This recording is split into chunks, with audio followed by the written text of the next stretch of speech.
What's up, guys? Barry Game here, back with some more Idle Heroes news for April 18th, 2023. And today we actually have an early Geester skill card coming our way with all the descriptions of his abilities. Now, he almost feels a little bit like a Cthugha, the way his main active ability works, but he does have energy drain. He's got like, he's a typical assassin, of course. He goes after the lowest HP target.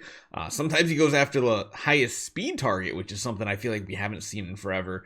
And yeah, it's not a super hype hero just because, well, you know, usually the regular heroes nowadays, they don't make much of an impact. Even like for first E5 heroes, like Isla Mach was like still just an okay one.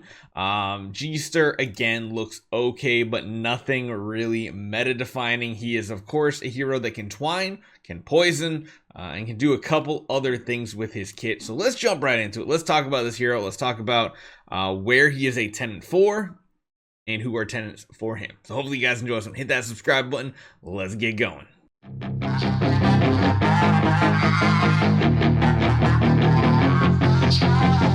Okay, so let's take a look at this assassin. Let's start off with his active skill here, Fatal Spore. So, deals attack damage to the enemy with the lowest HP several times, so very much an assassin type hero in Idle Heroes. Afterward, deals virulent toxin damage to all enemies that have dynamic Hypha? That's supposed to be Hypha, and there is a chance to twine them for several rounds. So this is one of the first twine heroes we've had in quite a while.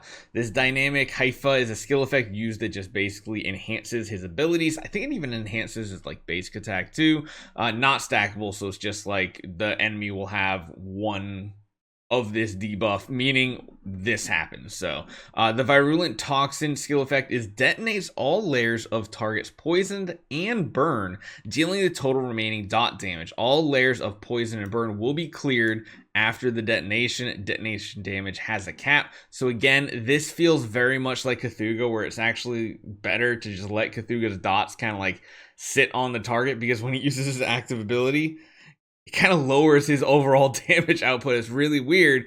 And virulent toxin is on the active Fatal Spore skill is literally Cthugha's ability, except does Cthugha's heal? I can't remember. And then of course twine control effect. Twine heroes are unable to release active skills, basic attacks, extra attacks, or counter attacks. I guarantee you Holmes Young can still counter attack and extra attack, though. We'll see.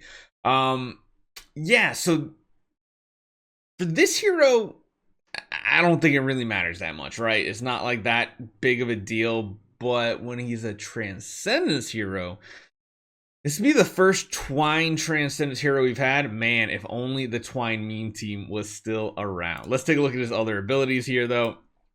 Venom Extraction is his passive, gives him HP, attack, crit damage, and speed.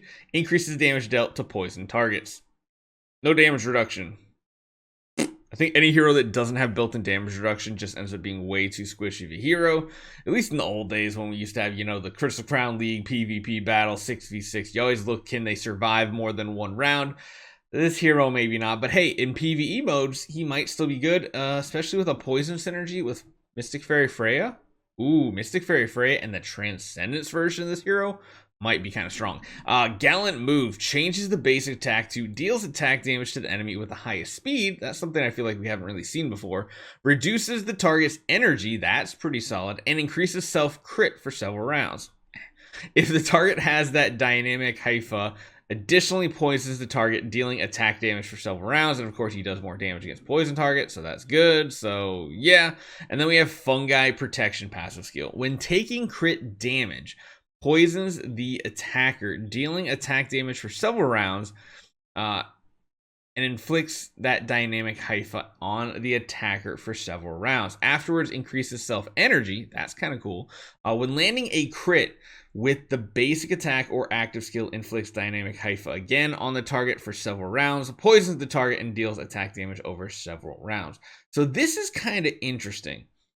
This right here almost makes it feel like he might be a good E5 hero, like a first E5 hero, potentially. We don't know. Isla Mach sound good on paper, too, and we know how Isla Mach turned out. I mean, he can't get Ceiling 25 done, but he needs, like, V4 and all this other nonsense to actually get it done. When taking crit damage, poisons the attacker. That's pretty cool because just putting out as many dots as possible. This feels very Cthugha-ish, except Cthugha just puts out burns and bleeds when he like gets hit, versus this one you have to take crit damage, which in a place like Sealand, I think before Sealand 21, you can't get crit, I don't believe. I don't think. It's my memory remembers. So it might not be good there. But then also giving that energy drain is interesting. When landing a crit, the base attack or active or with an active or basic skill also inflicts that dynamic ability, poisons the target, and deals attack damage for several rounds. It's interesting. I don't know if he's going to be of any use. I'm hoping he can at least, like what I've been saying is every new Transcendence hero, I hope their regular hero is actually almost on the level of like an Eloise. Because if we just keep getting more really good early game heroes, that just gives you so much more variety to the early game instead of build Eloise, build the tenants like Ticks, build all these things, get Fairy Queen Vest. It's just boring for everybody to do the same thing pretty much. We want some variety and some spice in life. And if these heroes become good Transcendence heroes, and then also first E5 heroes, it could be a whole different ball game. Now, this is the confusing part. So it says this is his tenant setup right here. It says at the same time, Geester is also the number 2 tenant for Azrael and the number 3 tenant for Ilamok.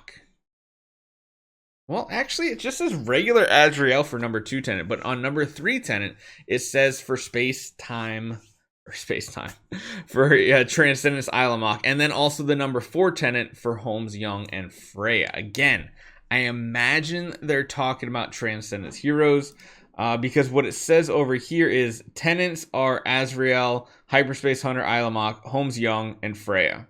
Like that's literally the words they say, but then like these are different. So I don't know if that means that they always get these so weird. They're always so weird and they're always so wrong. So let me know what you guys think about this. I mean, I think he'll be like an okay hero. I just don't think he's going to be as strong as I want him to be for an early game hero.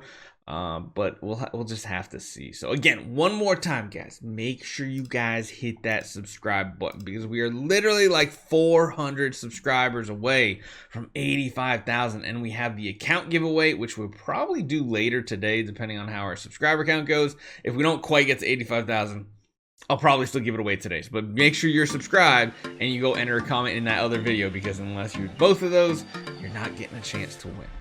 See you guys next time.